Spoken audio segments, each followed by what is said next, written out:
దయచేసి కింద ఉన్న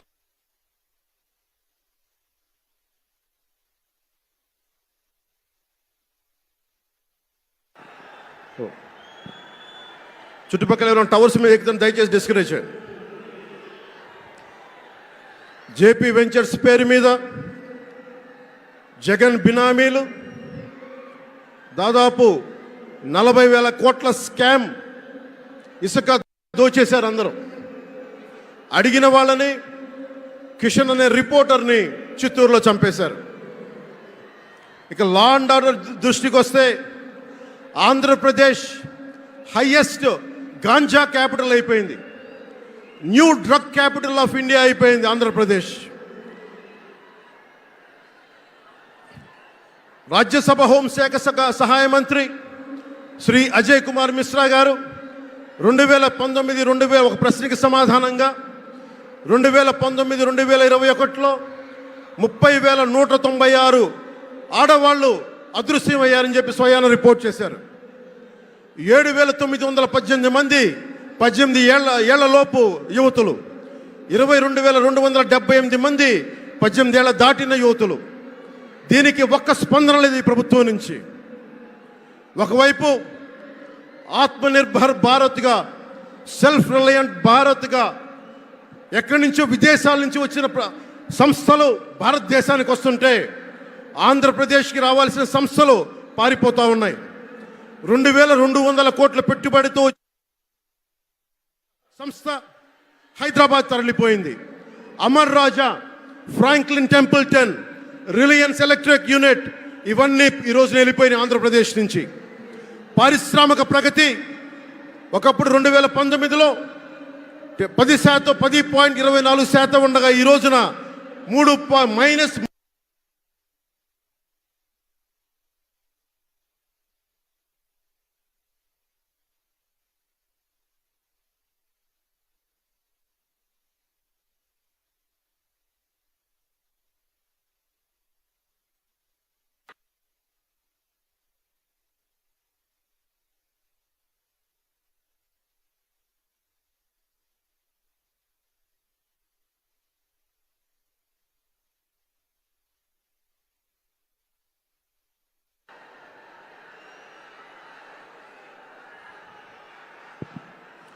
-10% ఉండాల్సిన ప్రగతి.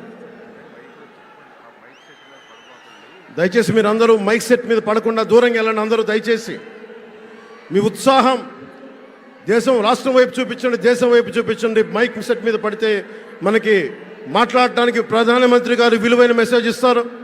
దానికోసం మైక్ మీద పడకుండా, కన్సోల్ మీద పడకుండా దయచేసి అందరూ అక్కడున్న యువకులు అందరూ దయచేసి ఒత్తిడి చేయకుండా వెనక్కి వెళ్ళండి.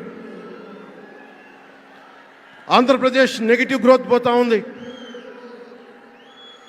మా మీద తెలుసు, వైజాగ్లో ఇన్సిడెంట్లు కానీ ప్రతిపక్ష నాయకుల మీద ఎలాంటి దాడులు చేశారో, బీజేపీ కార్యకర్తల్ని పొట్టల్లో కత్తులు గుచ్చి పేగులు బయటికి తీశారు వైసీపీ నాయకులు.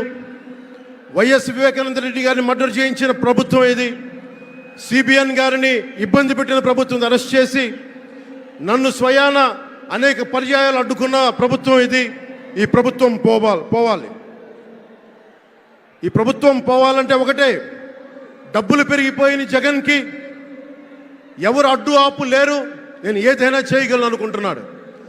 రావణాసురుడు కూడా ఒకటే అనుకున్నాడు, నా చుట్టూ బంగారంతో కట్టిన లంక ఉంది, వజ్రాలతో వైడూర్యాలతో ఉన్న పుష్పక విమానం ఉంది, ధీరులు సూరులు మంది మార్బలం ఉన్నారు అనుకున్నాడు. నన్నేం చేయగలడు అనుకున్నాడు. నార చీర కట్టుకొని నేల మీద నిలబడి శ్రీరాముడు బాణంతో చంపేశాడు. రాష్ట్రాన్ని రావణ కాష్టం చేసిన